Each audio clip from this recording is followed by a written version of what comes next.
A good example would be they chipped in and bought me a ticket to say thank you. So they flew me to Moscow, gave me a nice dinner in a nice restaurant, and paid for the meal and for my flight there and back, just to say thank you very much for teaching us Russian. So they do find the jobs. Main areas of usage of Russian nowadays would be foreign office,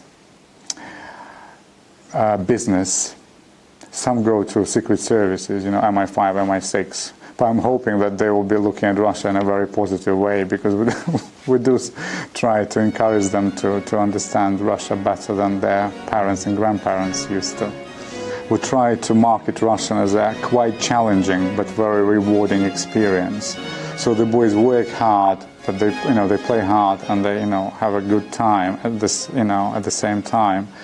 And they find it's quite exotic because obviously of the Cyrillic alphabet. But once they see it through, it's quite easy and straightforward. They actually enjoy it, and because it's so different and no other schoolmates can read it, unlike German or Spanish or Italian, where they use the Latin script, they find quite privileged and excited that they can read a language that nobody else can read, as well as all our distinctive cultural differences.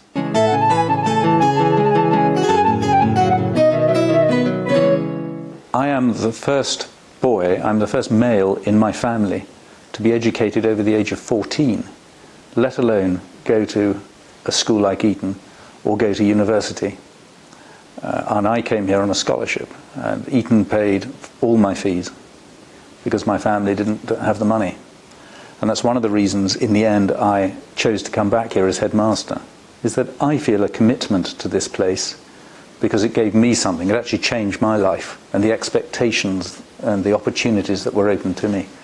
And I certainly want to do my bit to help make this school as good as it can be, but also underline my own personal commitment to broadening the access to this school as much as we can plausibly make it.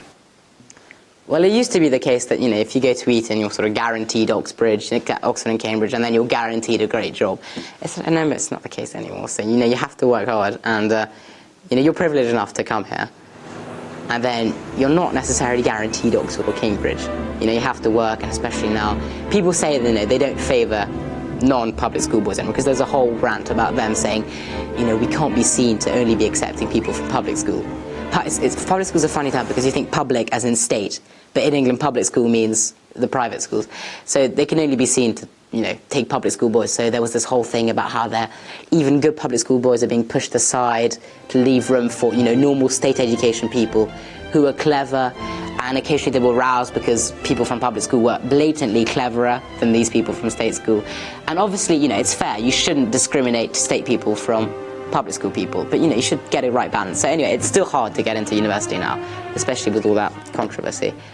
But yeah, you have got an advantage, but the advantage, I think, is not being an Etonian. I think the advantage is coming to a school which has so much to offer and so many facilities, which then allows you to be what you turn out to be. So the theatre capabilities, a guy who left a few years ago called Eddie Redmayne, he's just started, he's about 22, he's already making a film with Angelina Jolie and Robert De Niro directing it, and it's coming out in a sort of couple of years. So it's the facilities which they give you. It's not, I'm an Etonian, give me a job.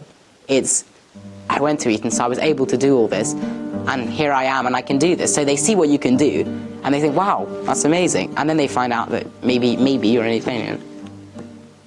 If a boy aged 18 is not able to deal with the range of things that the world will throw at him, then he has not taken advantage of his education, and we haven't taught him very well.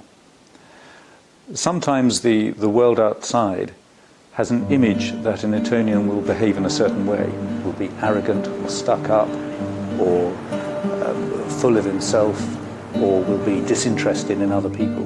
And I say to all our 18-year-olds just as they leave, if any of you ever behave in that way, you deserve everything you get.